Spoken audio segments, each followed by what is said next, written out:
Welcome to the Secret Agenda YouTube channel. The extraordinary freedom struggle of the Ukrainian heroes continues to bring the Russian troops to their knees in the 9th month of the war.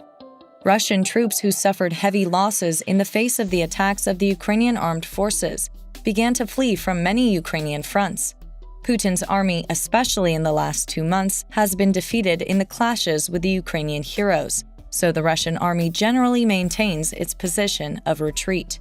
In the process, the Russians had to return the dozens of Ukrainian lands they occupied to their original owners, the heroic Ukrainians. The brave Ukrainian army led by Zelensky created a whirlwind effect in eastern and southern Ukraine with its incredible dawn operations, missile attacks, and offensives against the Russians. The Ukrainian warriors who trapped the invading troops in these regions rained missiles on the positions and military bases of the Russian military units. The Ukrainian hurricane, which the Russian army could not stop, ravaged eastern Ukraine this time, reminding its power in the city of Svatove in the Luhansk Oblast. The Ukrainian army carried out 8 HIMARS missile attacks in this region. In this operation organized by the Ukrainian heroes, the positions and military bases of the Russian troops were blown up. The HIMARS attack of the Ukrainian army, which took place unexpectedly by the Russian army, caused the Russians to impose a state of emergency in this region. Currently, in the city of Svatove, entrances and exits are carried out in a completely controlled manner. While the Russian troops are taking precautions in this region, the sounds of bombardment still continue to echo in Svatove. Another city that got its share of Ukrainian heroes from HIMARS missiles was Melovatka. The dawn operation of the Ukrainian army also targeted the Russian positions in this region. The former dominance of the Russian troops in eastern Ukraine was destroyed as a result of these attacks. While developments are still being reported about these attacks in Luhansk, the missile attacks of the Ukrainian army continue at full speed, especially in Svatove.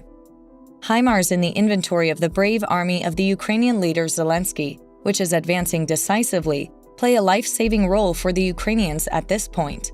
The Ukrainian military, which owed its gains in Luhansk to the HIMARS, used these incredible missile systems to take a more dominant position against the Russian troops.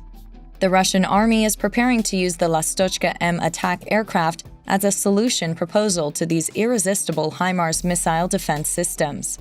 The Russians want to stop these HIMARS missile systems as soon as possible, as the HIMARS MLRS has caused a great deal of trouble to Russia by successfully destroying Moscow's key military infrastructures and assisting Kiev in making tactical advances.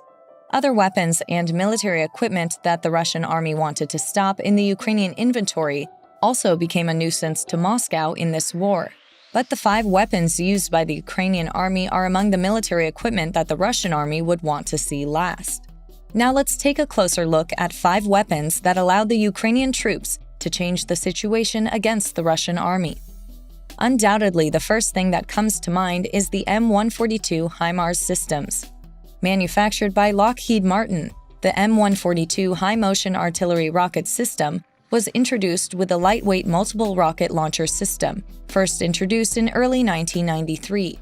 HIMARS missile systems, with a range of 483 kilometers, provided Ukrainian forces with a platform to target Russian positions and take action before invading troops opened fire. HIMARS, which is the first of the weapons that the Russian army fears most, blew up Russian military positions and military bases belonging to the invading troops in many regions of Ukraine. In this war, the importance of HIMARS, which provides the most impact to the Ukrainian heroes, is very critical.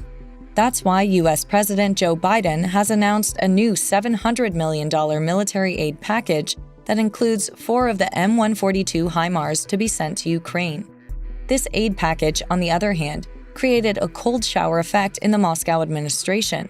The Russian army is already quite weak in terms of military equipment. The Russians who applied to the Ukrainian government for the latest military resource used the missiles and unmanned aerial vehicles they bought from Iran to bombard Kiev and other Ukrainian cities. This is why the Russian administration, which continues to play its last cards, does not want more HIMARS to be sent to the Ukrainian army. The Russian army has not found a solution to these missile defense systems so far.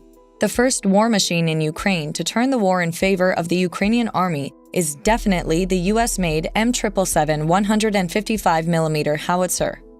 Another weapon considered critical in the Ukraine-Russia war is the light M777 155mm howitzer. The US government has supplied the Ukrainian army the M777 155mm howitzer with 226,000 rounds, along with about 126 pieces of mobile artillery. The 777, as it's known, is a 16,000-pound gun, and this incredible military equipment stands out for its tiny display that's more mobile than any other artillery gun. Alongside the M777 155mm howitzer, one of the favorite weapons of the Ukrainian heroes, the Ukrainian army inventory was also supplied with the 103-pound M795 shell, which carries 24 pounds of TNT and offers a kill radius of 70 meters.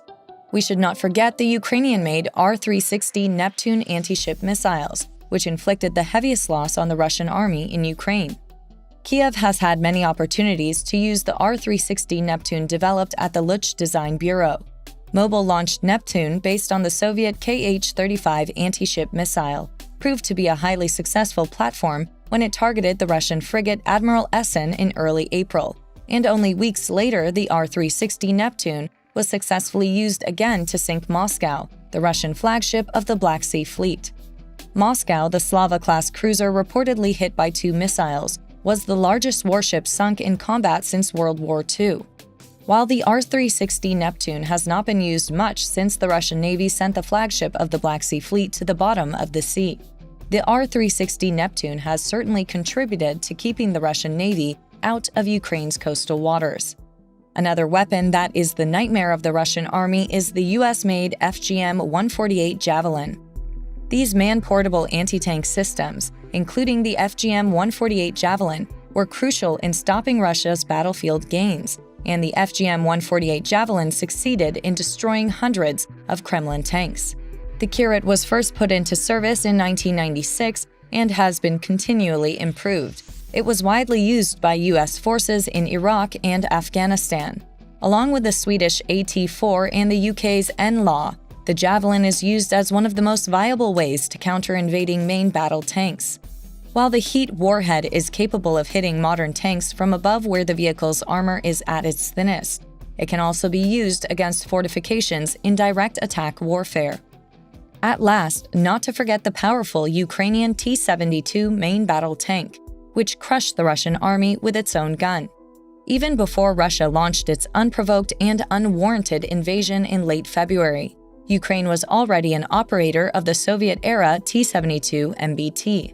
Since then, countries including Poland and North Macedonia have promised to supply Kiev with old stocks of this tank. However, as Russian tank crews abandoned their tanks on the battlefield, Russian troops unwittingly gave Ukraine large numbers of T-72s. T-72s captured by the Ukrainian forces were repaired in a short time and put back into service of the Ukrainian army. In addition to these weapons, the Ukrainian army continues to supply a large number of air defense systems from its European allies. At the beginning of the war, the Russian army was among the best armies in the world. But day by day, the Russian army, which began to disintegrate on the territory of Ukraine, suffered a great loss of power. In addition, as a result of the successful operations of the Ukrainian heroes, the Russian army lost a total of 75,000 soldiers.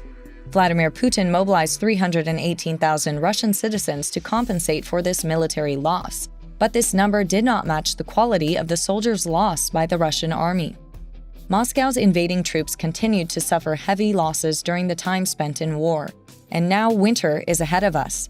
The most difficult process for the Russian soldiers in Ukraine begins now. Please do not forget to subscribe to our channel and turn on notifications in order to be informed about new videos. Thank you for watching us.